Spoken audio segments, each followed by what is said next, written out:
మాట్లాడుకుంటే ఏమంటాడు, మేము పొద్దుగాలు లేస్తాం 6 గంటలకు 7 గంటలకు లేచి పని చేసుకుంటాం, మీ తెలంగాణలో 1000-2000 వస్తే తాగి పంటారు అని అన్నాడు. ఇది చాలా పెద్ద స్టేట్మెంట్. నేనేంటంటే ఆ రెండు సమాజాలకు సంబంధించినటువంటి అధ్యక్షులు తెలంగాణ ప్రజలు వినాలి, బీజేపీ వాళ్ళు వినాలి, కాంగ్రెస్ వాళ్ళు వినాలి, బీఆర్ఎస్ వాళ్ళు అందరు వినాలి, ప్రజా సంఘాలలో తెలంగాణ ఉద్యమకారులు కూడా వినాల్సిన అవసరం ఉన్నది. ఇది 1000-2000 సంపాదిస్తే తాగి పంటరట. మేమన్నాం మాది హింస కాదు, మీరు అక్కడ జాతి అని పేరు చెప్పి నీచా జాతకా అని చెప్పని కొట్టినరాడా. ఒక పాలు పోస్తాయను అరే తూకారే దూద్ వేసిన వాళ్ళ అనుకుంటా అంటే మీ అహంకారం నెత్తికెక్కి మీరు ఇట్లా జాతుల పేరు చెప్పి మాట్లాడు.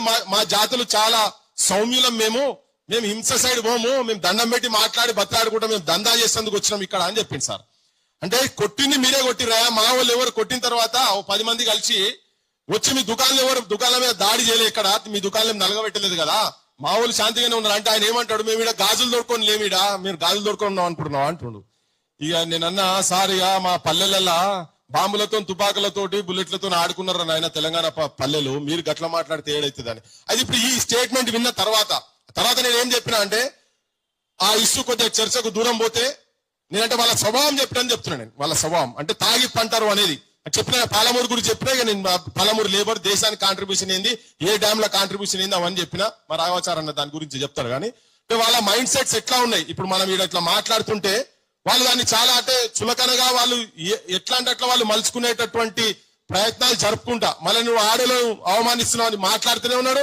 మనం అందరం కలిసి ఉండాలి అన్నదమ్ములు లెక్క అన్నాడు. అంటే నేనేం చెప్పినా అంటే ఇలా మా పోరాటాల చరిత్ర ఉన్నది కదా, 369 మంది ముక్కుపచ్చల పిల్లలు తాగి కాదు కాల్పులకు ఈ ప్రాంత అస్తిత్వానికి ఆత్మగౌరవాన్ని కాపాడేటందుకు చనిపోయినటువంటి వాళ్ళ స్తూపం ఆడున్నది.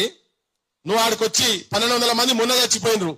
ఇప్పుడు వాళ్ళందరూ అయితే తాగి కాలేదు కదా, ఉద్యమం గురించి ప్రాంత అస్తిత్వం గురించి చేసిగా